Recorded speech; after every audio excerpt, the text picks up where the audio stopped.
The chair of the rail subcommittee, the gentleman from Pennsylvania, Mr. Shuster. Thank you, Mr. Chairman. Mr. Secretary, good to see you again. I'm going to abbreviate my typical speech that I give on this issue. Mr. Szabo sitting behind there smiling. I think he could probably recite it verbatim.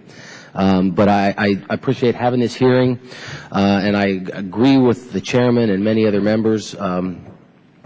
The president's vision of high-speed rail in this country, I just don't believe it's going to happen because we don't have the money.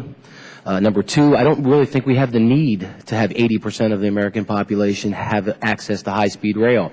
I do believe there are corridors in this country that can not only need high-speed rail, but we should be focused on them. We should be absolutely focused, and we're not in this present form that we're taking. We're spreading money all over the country. It's no surprise that Ohio and Wisconsin have turned down these large sums of money because they realize they're going to be strapped with operating costs that are going to drive them further into debt. I really believe if we focus on the one true high-speed rail corridor that we have today that desperately needs it is the Northeast Corridor.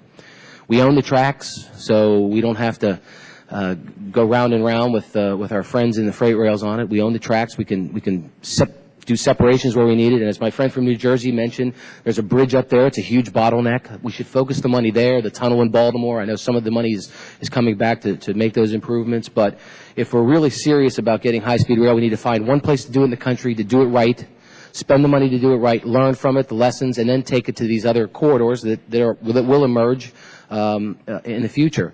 The California corridor, the money being spent there, the more I see of it, and you see the numbers, they've gone from $40 billion to $100 billion to maybe 20 years to who knows.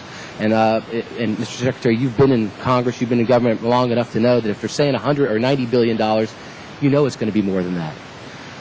And in California, I've been to Southern California, and they're telling me that between $1 billion and $1.5 billion, you could truly have significant impact on intercity rail transportation between San Diego and Los Angeles. That's where we ought to start in California. The northern city of San Francisco and that corridor and Southern California.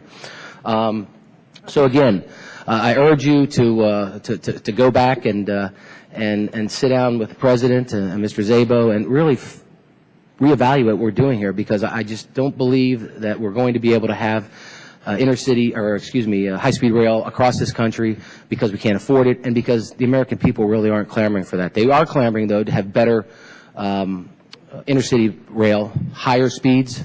Keystone Corridor, great example. It's not high speed, but it's the ridership has gone up 40% over the last 4 or 5 years, and it continues to grow, Harrisburg to Philadelphia. And that is not high-speed rail, but it is higher speed, more frequency. Those are the things that I think will benefit the traveling public in America if we focus on those areas. So, again, appreciate you being here today. Look forward to your testimony, and I yield back.